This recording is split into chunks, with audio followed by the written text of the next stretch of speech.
Então, uma boa noite a todos, que Deus use as nossas vidas nessa noite, que a palavra dele fale profundamente aos nossos corações. Deus querido, eu te agradeço pelo privilégio da exposição da tua palavra, pelo texto de hoje, pelo tratamento que a tua palavra vai nos proporcionar. Eu te agradeço muito pela vida dos que estão aqui nessa noite, nesse culto presencial, e pela vida daqueles que estarão nos acompanhando pela internet. Cuide, ó Deus, da vida de todos, e que em todo o tempo em que essa pregação for ouvida, que ela penetre nos corações, que ela traga, Senhor, transformação para a glória do Senhor. Me capacite, ó Deus, com sabedoria do Senhor, para expor esse texto, e também capacite cada um que estiver ouvindo para ser tratado pela tua palavra e restaurado por ela, e que a partir daqui, da exposição desse texto de hoje, as atitudes práticas, elas sejam assumidas diante do Senhor, que nós possamos fazer algo para a tua glória, em nome de Jesus que eu oro, amém. Amém. No domingo passado, nós vimos a antiguidade da nossa salvação. Nós vimos que o cuidado de Deus com o cristão é visto pela antiguidade da nossa salvação. O cuidado de Deus, nós vemos do tempo que Ele começou, que Ele se preocupou em cuidar de nós, providenciando uma salvação eterna. Então, se alguém quiser ver mais detalhes, assista lá no nosso canal do YouTube a pregação da semana passada, tá?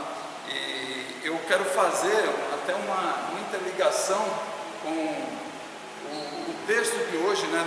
Eu preguei 4 sermões falando de salvação, e hoje eu começo o primeiro sermão de 3 falando sobre santificação. A conversão tira o cristão do mundo, e foi o que nós vimos até hoje, 4 sermões falando dessa questão. As pessoas que aceitam a Cristo, que o Espírito Santo passa a habitar nelas, elas são retiradas do mundo, Deus atrai, traz elas para Ele, traz elas para a caminhada para os céus, o Espírito Santo passa a habitar no coração. Então a conversão genuína, verdadeira, ela tira o cristão do mundo. Agora nós vamos ver a sequência, que a santificação tira o mundo do cristão, porque muitas vezes algumas pessoas vêm para a igreja, se convertem, e elas estão caminhando na igreja, mas tem um monte de coisas lá dentro do coração ainda, tem um monte de coisas do mundo, práticas, hábitos, pensamentos, palavras, ações, que ainda estão lá dentro da pessoa, e o processo onde o Espírito Santo vai trabalhando no coração das pessoas, que nós entendemos e conhecemos como processo de santificação, ele que vai tirando o mundo de dentro do cristão. Então muitas vezes a gente vê pessoas que se convertem e falam: mas essa pessoa se converteu e eu não consigo ver nada. Calma, se aquiete, o Senhor está trabalhando nessa vida, as vidas são dele. Ninguém conhece mais uma pessoa do que Deus, do que o Espírito Santo de Deus, e Ele sabe o que precisa ser tirado, o que precisa ser transformado em cada vida. E uma outra coisa muito interessante, Deus tem uma forma de trabalhar nos corações. Com alguns Ele trabalha muito direto, muito rápido, com outros é mais lento, leva mais tempo, e nós não entendemos às vezes isso, né? Então há necessidade de nós nos aquietarmos. E eu estou falando para mim, tá? Como pastor, muitas vezes eu tenho que colocar diante de Deus: Senhor, eu tenho que me aquietar, porque é o Espírito Santo que trabalha. E se eu começar a trabalhar, começar a querer fazer coisas, tomar lugar de Deus, lugar do Espírito Santo, não dá nada certo, complica tudo, eu atropelo. Eu sou instrumento nas mãos de Deus, então em algumas circunstâncias eu vou estar orientando, trazendo, buscando, confrontando, mas na maioria é o Espírito Santo de Deus que trabalha, Ele que atua. E um outro ponto interessante que veio à minha mente agora, eu estou lendo um livro de Martin Lloyd Jones, Pregação e Pregadores. Ele fala muito do púlpito como o local do aconselhamento. Muitas vezes vocês chegam aqui no domingo, vocês sentam-se e cada um tem os seus problemas, e vocês vão ouvir a mensagem, a palavra de Deus ela vai ser pregada e ela vai de encontro aos corações, e muitas pessoas serão aconselhadas através da pregação, através do púlpito, e serão restauradas. E muitas vezes eu não vou nem saber de situações assim, que vocês passaram, que vocês estão passando, porque Deus se encarrega de usar a palavra dele dentro desse processo de santificação para restaurar a vida, para transformar a vida, para transformar corações. E eu fico muito feliz com isso, porque eu não tenho poder para transformar ninguém. Eu posso até persuadir alguém, levar alguém a fazer alguma coisa, mas na hora que estiver por trás, longe de mim, vai fazer diferente. Porque a questão de mudar comportamentos é muito fácil, nós levarmos pessoas a mudarem de comportamento, mas o nosso objetivo é mudar corações, e eu não tenho poder para mudar corações, o Senhor tem, e Ele que muda, e é a Ele que nós nos rendemos, né? E que adoramos, que louvamos, e que temos como nosso Deus, e agradecemos pelo cuidado dEle com as nossas vidas.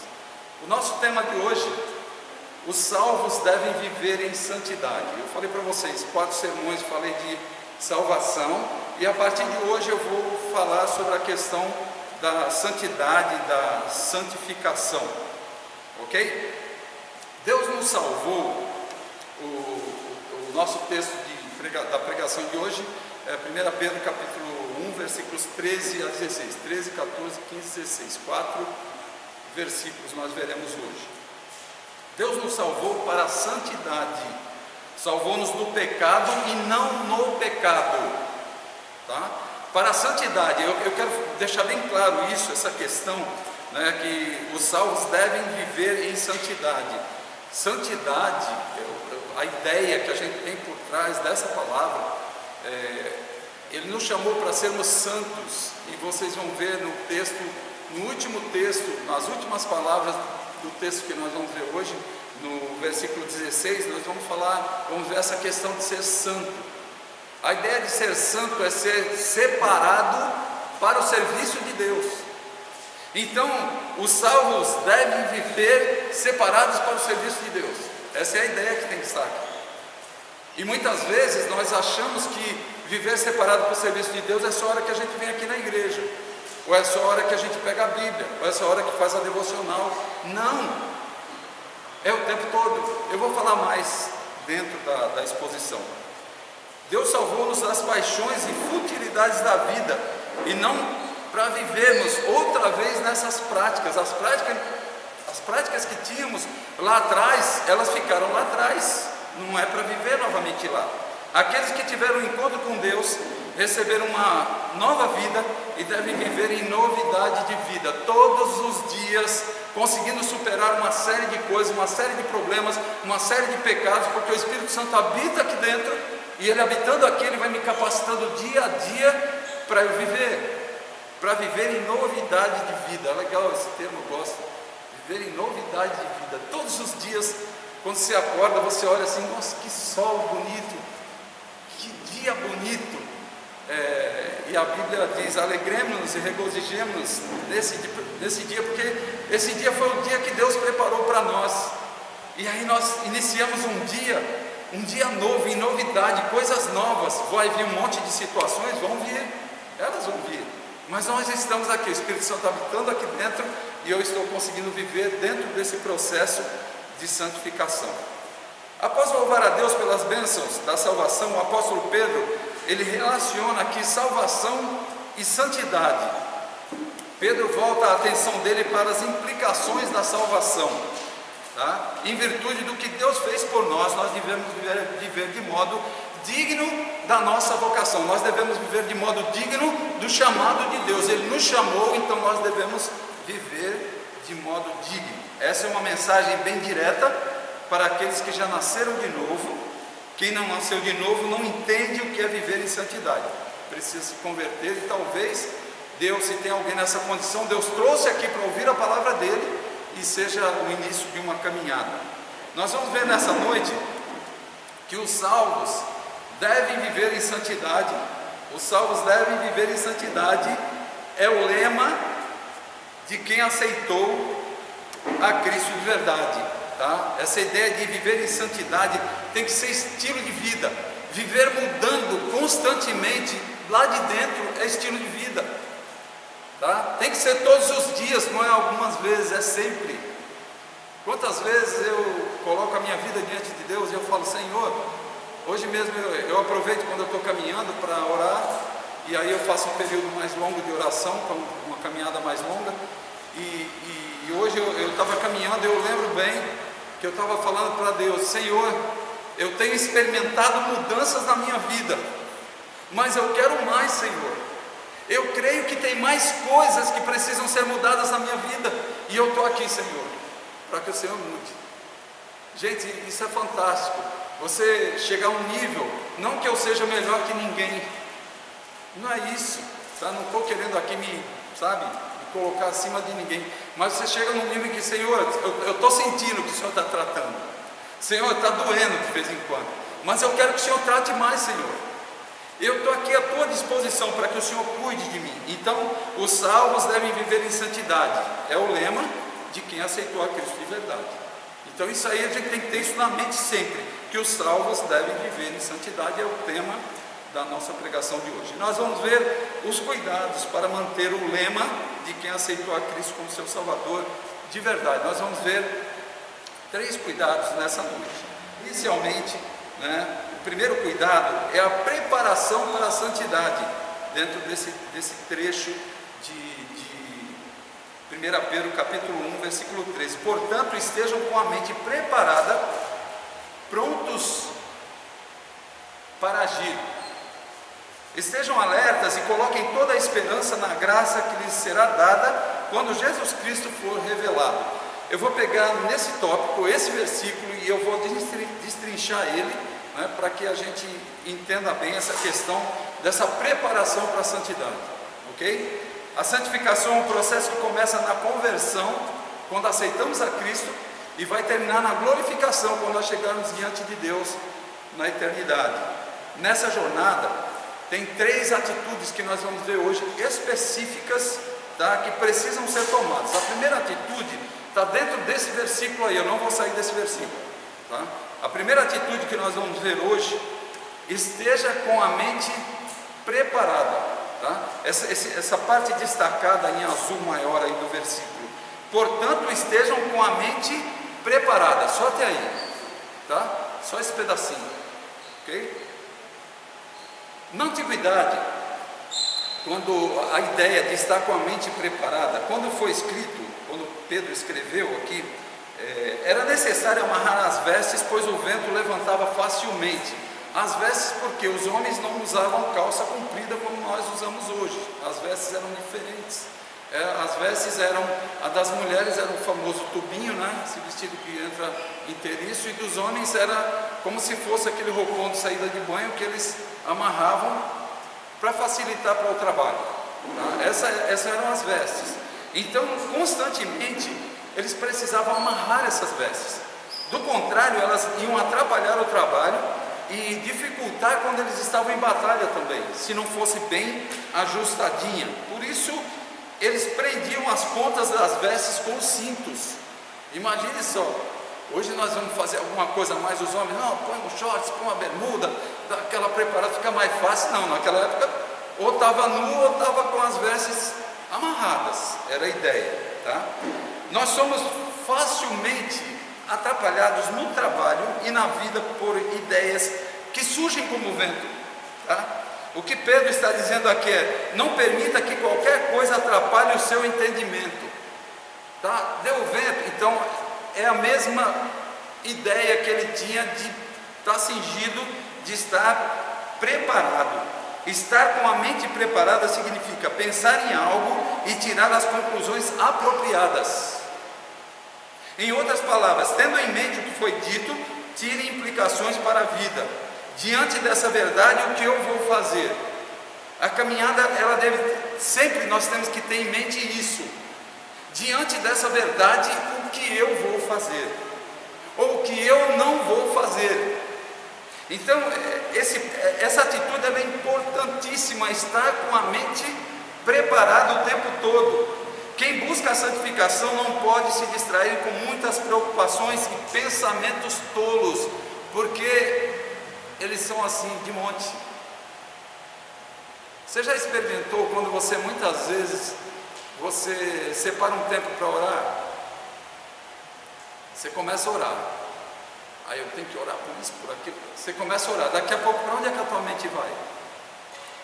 A minha mente, eu creio que a de vocês não é diferente. A minha mente, ela dá cada viajada, gente, internacional. Ela faz viagens internacionais, interplanetárias.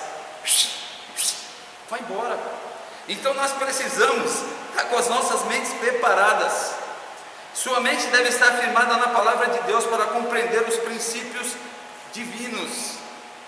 E muitas vezes as nossas mentes não estão. Nós estamos estudando o livro de Salmos. Nessa semana agora, Salmo 1. E na quinta-feira nós temos um tempo de bate-papo na plataforma. E uma das coisas que o pastor Leandro, o pastor da Segunda Igreja Batista de Goiânia, que tem feito esse estudo de Salmo, ele já está no 80, nós estamos no 1. Cada semana um desses salmos. Uma das coisas que ele tem falado e falou bastante na semana passada foi a questão de nós estarmos com as nossas mentes voltadas para a palavra de Deus, voltada para os salmos. Os salmos nos ensinam tanto, gente, nós temos aprendido tanto. Pena que às vezes 4, 5, 6, mas os que estão indo estão aprendendo, né? Tem sido muito interessante essa questão de ter a mente firmada na palavra de Deus. Isso vai fazer toda a diferença para esse processo de santidade. William Barclay disse: não podemos contentar-nos com uma fé medíocre e negligente, sem profundidade e sem reflexão.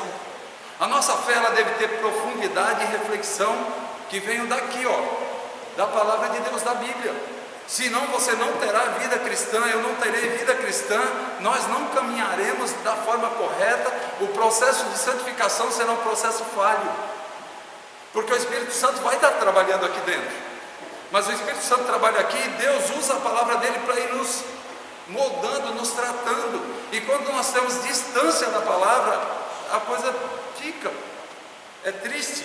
Então esteja com a mente preparada e mantenha o teu foco na palavra de Deus sempre. Busque nela as orientações para a vida. A segunda atitude: esteja pronto para agir. A parte B do versículo 13, a parte A foi: portanto estejam com a mente preparada, prontos para agir. Só esse pedacinho aí, prontos para agir.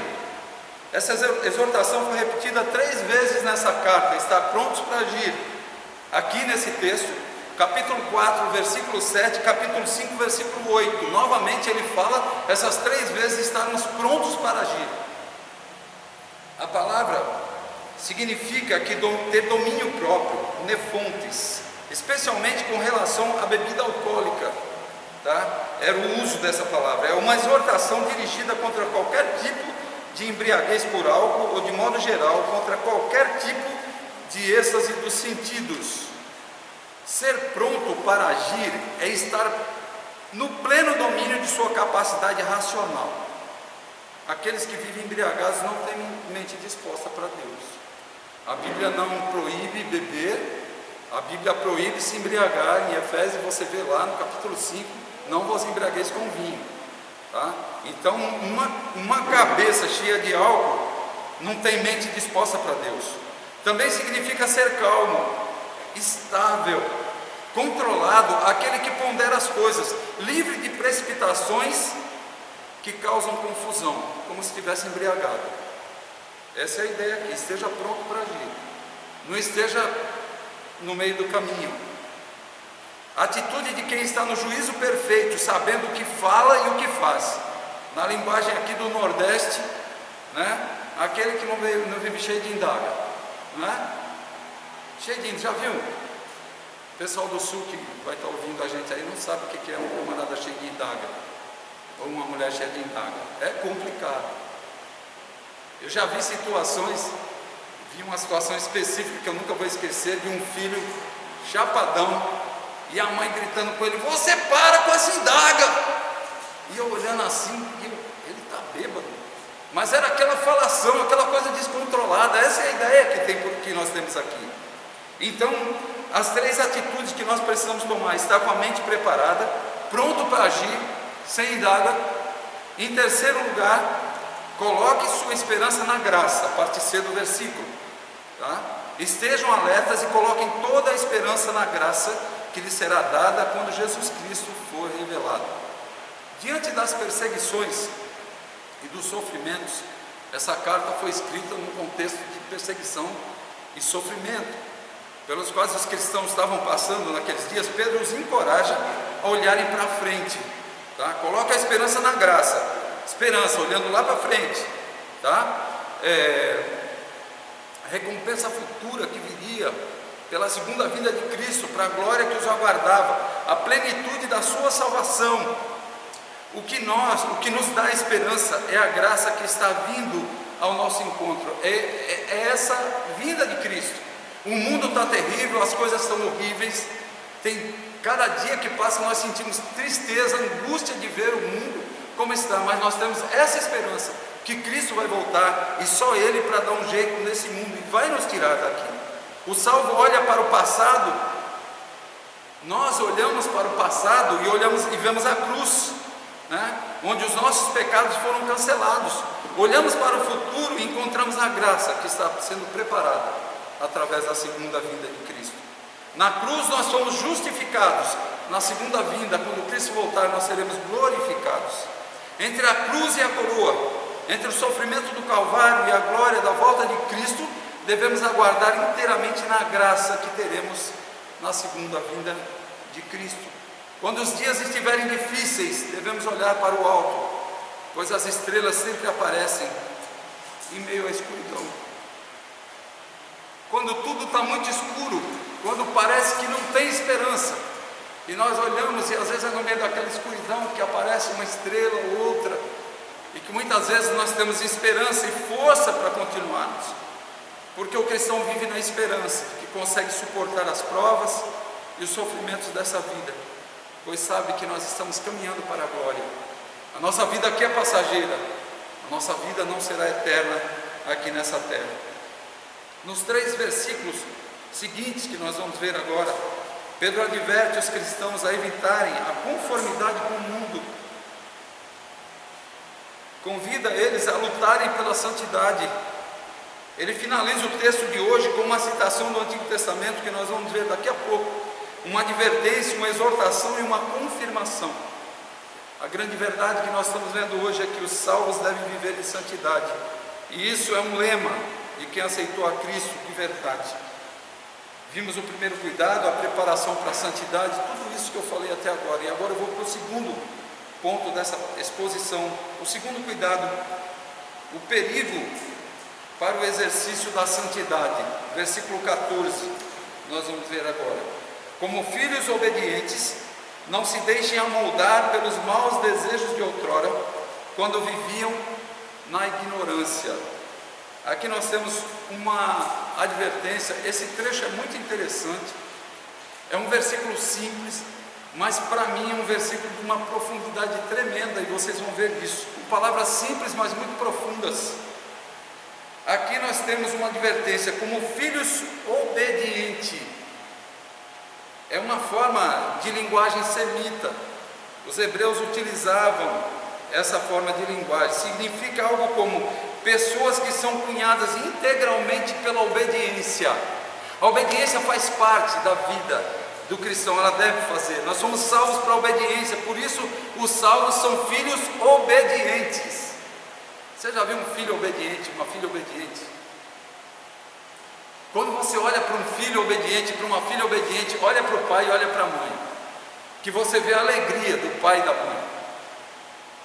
A alegria transparece no rosto, porque o pai e a mãe sabem que quando fala de imediato, a obediência ela é imediata. Não é, peraí, não é amanhã eu tenho que contar até 3, vou começar em 1,5, aquela coisa toda, aquela enrolation, que a criança já se habitua desde pequeno. A obediência é imediata. A mãe falou, faça isso, vem e faz, e acabou. As coisas mudaram muito, né? Mas antigamente, os mais antigos que estão aqui sabem. Faça isso, demorasse para ver.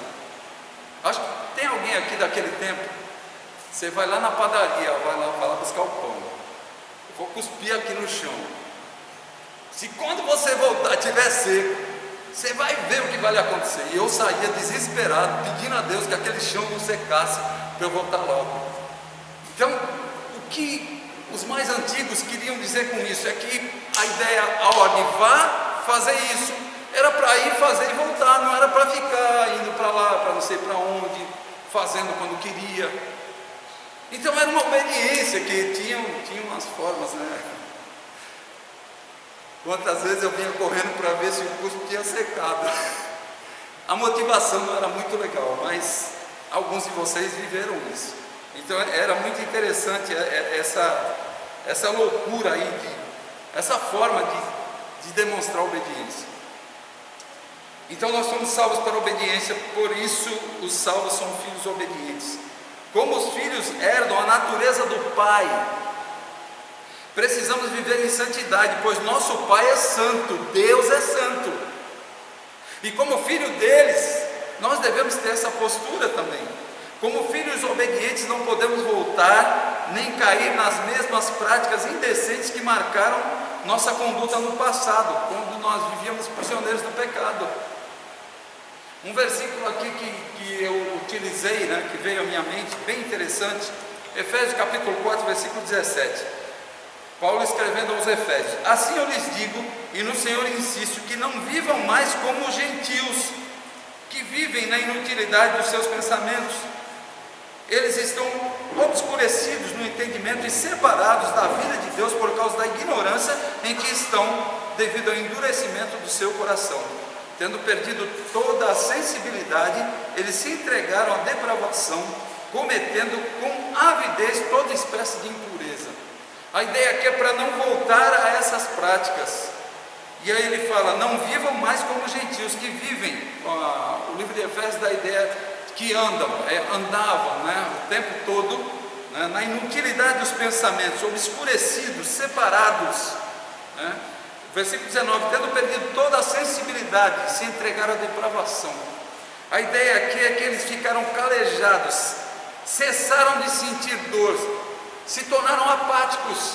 Não voltem a essa forma, não voltem, não fiquem como se nada tivesse acontecendo. Não, existe um perigo para o exercício da santidade, e nós precisamos estar atentos. Não se deixem amoldar pelos maus desejos de outrora. Henry Miller fala que os desejos e as paixões constituíam um esquema determinante da nossa vida e da nossa norma de conduta. É incoerente, é incompatível, é inconcebível uma pessoa que aceitou a Cristo a moldar-se aos desejos de outrora, a voltar ao que fazia antes. É inadmissível. O salvo é nova criatura, tem uma mente nova, um novo coração, uma nova vida. A expressão "não se deixe amoldar" significa uma exortação a não entrar no esquema. Originalmente a palavra significava assumir a forma de alguma coisa a partir de um molde. E Paulo, escrevendo aos Romanos, no capítulo 12, versículo 2, ele falou: não se amoldem ao padrão desse mundo, mas transformem-se pela renovação da sua mente, para que sejam capazes de experimentar e comprovar a boa, agradável e perfeita vontade de Deus. Não se amoldem, não tomem a forma. Vocês já tiveram essa forma, hoje vocês não têm mais, não voltem para lá. A forma de vocês é outra. Os cristãos são chamados a mudar de esquema, a assumir o esquema de Deus. Deus tem um esquema e nós temos que assumir o mesmo esquema dele. E quantas vezes nós estamos assumindo outro esquema que não tem nada a ver? Estamos tomando a forma do mundo novamente. A nova vida em Cristo, transformando a pessoa por dentro, deve traduzir-se em novas expressões concretas de vida, externada em atitudes, é exterior, vai vindo lá de dentro. A boca fala do que está cheio, o coração transformado, de dentro vem mudanças, vem transformações. Os salvos devem viver em santidade, esse é o lema de quem aceitou a Cristo de verdade. Segundo perigo, o perigo para o exercício da santidade. E nós acabamos de ver qual é o perigo para o exercício da santidade. É tomar a forma antiga, é voltar lá atrás. É o que nós vimos em Romanos 12, 2. Não se amoldem. Terceiro cuidado e último, o imperativo da santidade. Versículos 15 e 16, e nós vamos fechar a reflexão nossa dessa noite. Mas assim como é santo aquele que o chamou, sejam santos vocês também em tudo o que fizerem, pois está escrito: sejam santos, porque eu sou santo. Aqui temos uma exortação e uma confirmação. E nesse ponto também temos três verdades importantes que eu preciso destacar aqui. A primeira verdade é que a santidade é imperativa, porque o Deus que nos chamou, Ele é santo, mas assim como é santo aquele que os chamou. O termo grego aqui, hagios, referente a Deus, traz a ideia de separado, como eu falei aqui no começo, separado para o serviço de Deus. Somos separados para o serviço de Deus. A santidade é imperativa porque o Deus que nos chamou é santo. A vida separada é imperativa porque o nosso Deus é um Deus separado e requer separação. Fala da singularidade divina em relação a todo o resto, a sua distinção como aquele que é totalmente outro. Deus nos chama para sermos seus filhos e refletirmos o seu caráter. Pare e pense, eu estava preparando essa pregação e pensando, eu estou refletindo o caráter de Deus no meu dia a dia? Esses dias todos mexendo com isso e eu pensando, eu estou refletindo? Antes de trazer para vocês, antes de expor o texto para vocês, aplicar para as nossas vidas, eu aplico na minha. E eu fico às vezes olhando, eu estou refletindo. Nós não fomos destinados apenas para a glória, mas para sermos semelhantes ao Rei da Glória, semelhantes a Ele. Fomos chamados para sermos co-participantes da natureza divina. E o que nós queremos e onde chegaremos se formos diferentes? Para que céu iremos? Que Deus estamos servindo? Segunda verdade, a santidade é imperativa porque precisa abranger todas as áreas da nossa vida. A parte B do versículo 15. Sejam santos vocês também em tudo o que fizerem, em tudo. É o que a Bíblia está falando. Não estou acrescentando nada. Nenhum aspecto da nossa vida está excluído desse imperativo aqui. Nenhum aspecto. Todo o nosso procedimento deve resplandecer o caráter de Deus, a santidade daquele que nos chamou do pecado para a salvação. Em tudo, tudo.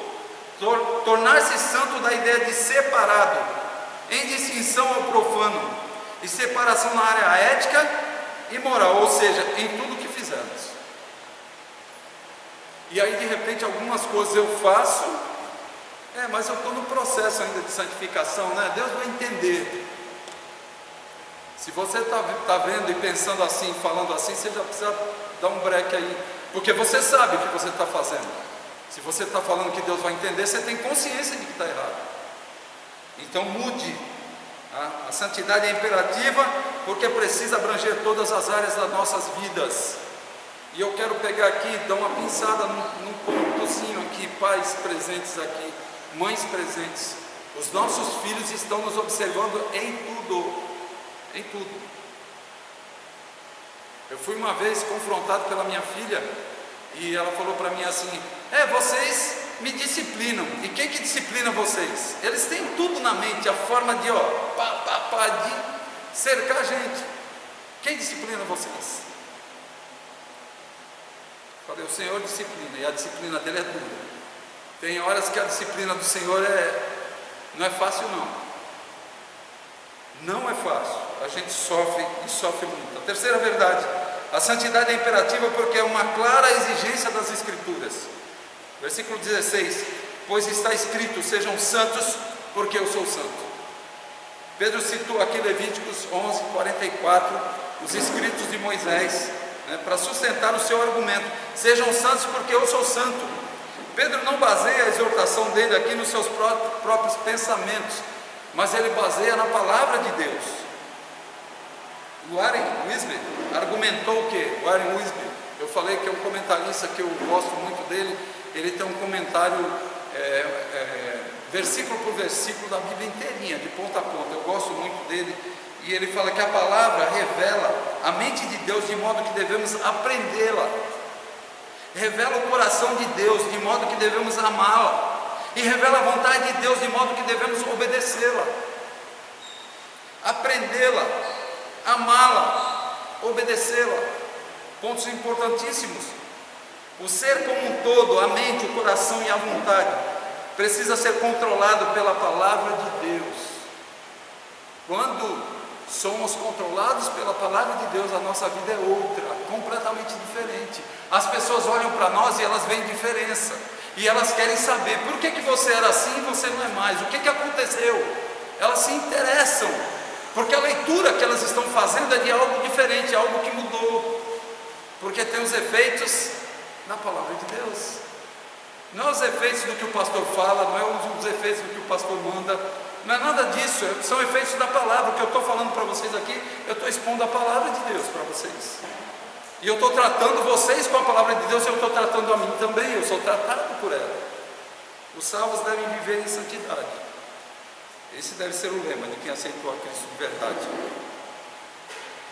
Nós vimos hoje 3 cuidados, tá? A preparação para a santidade, versículo 13, o perigo para o exercício da santidade, versículo 14, o imperativo da santidade, versículos 15 e 16, e agora, diante disso, o que é que nós vamos fazer? Belas palavras, uma bênção esse texto profundo. O que é que nós vamos fazer?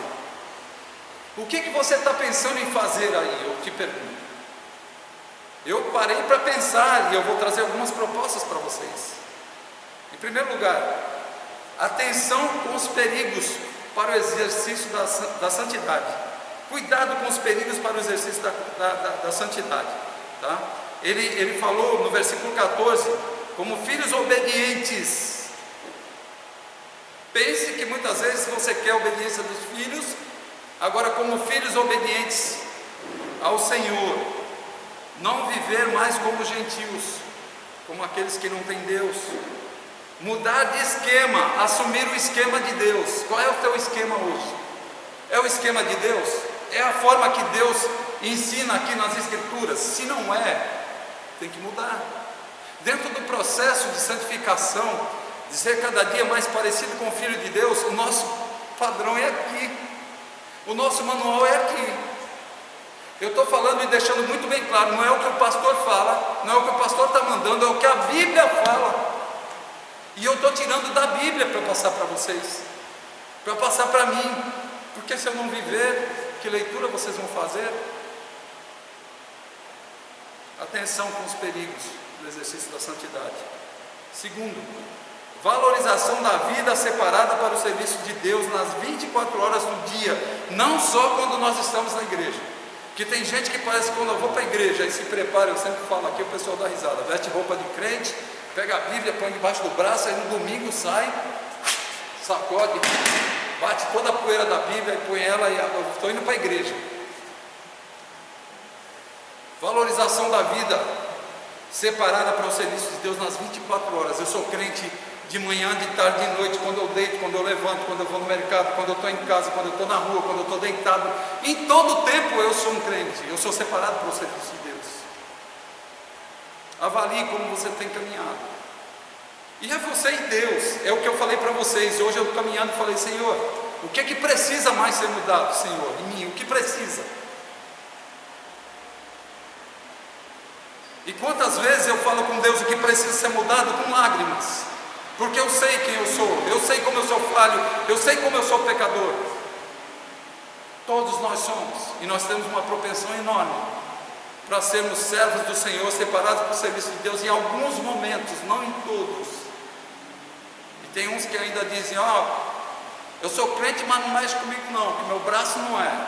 Eu fico retado quando eu ouço isso. Eu sou crente, mas meu braço não é. Eu sou crente, mas minha língua não é. Ou você é inteiramente crente, serva do Senhor, ou não é. Não tem esse negócio de uma parte do corpo faz, outra não faz. Não tem, é 100% separado para o serviço de Deus. Terceiro lugar, é um imperativo, uma ordem: sejam santos porque eu sou santo. Quando desobedecemos, pecamos. É ordem. Imperativos na Bíblia, quando eles são desobedecidos, são posturas pecaminosas, separados para o serviço de Deus. Nós precisamos parar e avaliar isso. Eu fui separado para o serviço de Deus, então eu tenho que ser santo, eu tenho que ser separado. Se eu quero caminhar, se eu quero chegar nos céus, eu tenho que caminhar separado para o serviço de Deus em tudo, em todo tempo. Por mais que as circunstâncias digam não, por mais que as coisas estejam contrárias, eu fui separado para o serviço de Deus e eu estou aqui para o serviço de Deus. Isso é muito forte para mim e eu espero que seja para você. Isso me remete a posturas de mudança em áreas específicas. E eu sei, sabe por quê? Eu sei, não é porque ninguém vem para mim e fala, você precisa mudar nisso e naquilo, porque o Espírito Santo de Deus já habita aqui dentro e ele já me incomoda constantemente de áreas que eu preciso mudar. Meus queridos, minhas queridas, se você veio aqui nessa noite, Deus tinha algo para você, e eu creio que essa palavra é direta ao teu coração, como tem sido ao meu. Mudanças precisam ocorrer no meu coração, na minha vida, lá em casa, a partir de mim. Quarto e último lugar, confrontar os que estão vivendo outro padrão. Tem pessoas que estão caminhando aqui, mas o padrão é outro. Só que não é, opa, agora eu vou pegar, já sei, fulano, ciclano, 1, 2, 3, e eu, comece com você. Comece você a mudar. Tem um versículo que veio à minha mente aqui, Gálatas 6:1. A ideia de confrontar com um espírito de brandura. O objetivo dessa confrontação, ganhar o irmão. Aquele que não está conseguindo andar dentro do padrão, aquele que está no outro esquema, chegar nele, meu querido, minha querida, mostrar o que a Bíblia está falando disso. Você está fazendo, nem que ele fala, não quero nem saber, ou ela diga, não quero nem saber, não quero nem ver. Vá lá, com espírito de brandura, para ganhar. E o versículo diz na frente, cuidado, guarda-te para que você também não caia, guarda-te para que amanhã ou depois você não esteja nessa postura, porque todos nós estamos sujeitos. Os salvos devem viver em santidade.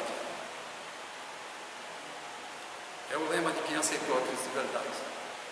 Devem, não tem negócio, eles precisam, não precisam, devem. Não tem jeitinho brasileiro. Ou vive ou não vive, ou é ou não é. E não adianta depois ficar, que nem diz o pessoal aí, ficar pagando de crente, se não vive, se não é separado para o serviço de Deus, tá? Se não tem uma vida de santidade, não adianta, é vergonha. E quantas vezes eu fico olhando e falo, Senhor, me livre de eu ser vergonha para a tua obra, me livre, Senhor. E quantas situações acontecem no dia a dia que eu fico, meu Deus do céu. Aí vocês falam, não, o pastor fica só em casa estudando a Bíblia. Eu não fico só estudando a Bíblia, eu cuido de pessoas, eu tenho uma vida ativa, eu tenho um monte de coisas que eu faço. E até para estudar a Bíblia eu preciso ter os meus devidos cuidados, encaixar tudo certinho, preparar, pensar que venho aqui, que vou expor a palavra para vocês como estou fazendo aqui. Conversão tira o cristão do mundo, a santificação tira o mundo do cristão. Eu não sei como você está, não quero falar mais do que foi falado até agora. Eu quero apenas orar junto com vocês, e eu quero que você reflita em tudo que foi falado hoje, e que essas aplicações aqui, atenção com os perigos do exercício da santidade, valorize a vida separada do serviço de Deus nas 24 horas, é um imperativo, é uma ordem, se você não obedece está pecando. E confronte os que vivem fora desse padrão. São as aplicações. Querido Deus e Pai, eu te louvo pela tua palavra, que ela é direta aos nossos corações, e ela foi direta ao meu coração, ao coração dos meus irmãos e dos que estão nos acompanhando pela internet.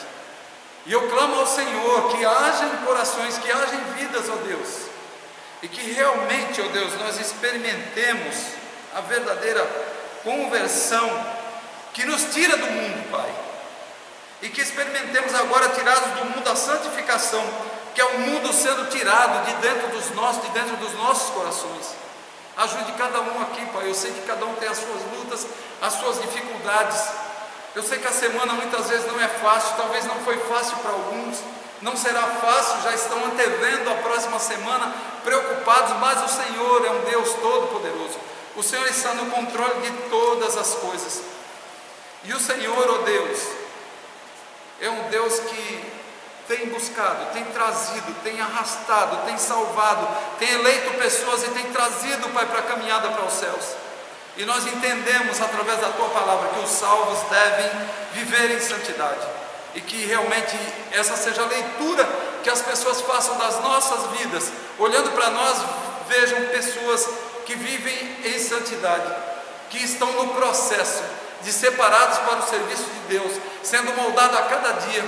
Não atingimos ainda, Pai, o ápice, o ponto maior. Estamos num processo em que muitas vezes pecamos, muitas vezes erramos, falhamos, mas reconhecemos os nossos pecados e chegamos diante de Ti, ó Deus, e nos arrependemos e confessamos os nossos pecados. E a Tua palavra, ela é clara, que diz que se confessarmos os nossos pecados, o Senhor é fiel e justo para perdoar os nossos pecados e nos livrar de toda injustiça. E isso nos conforta, isso nos alegra.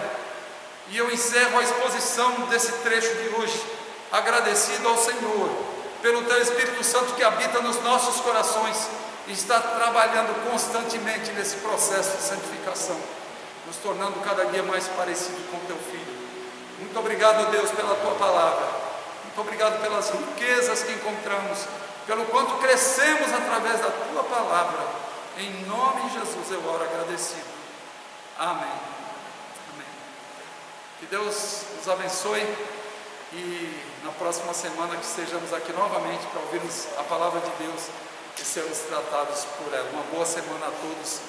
Fiquem com Deus.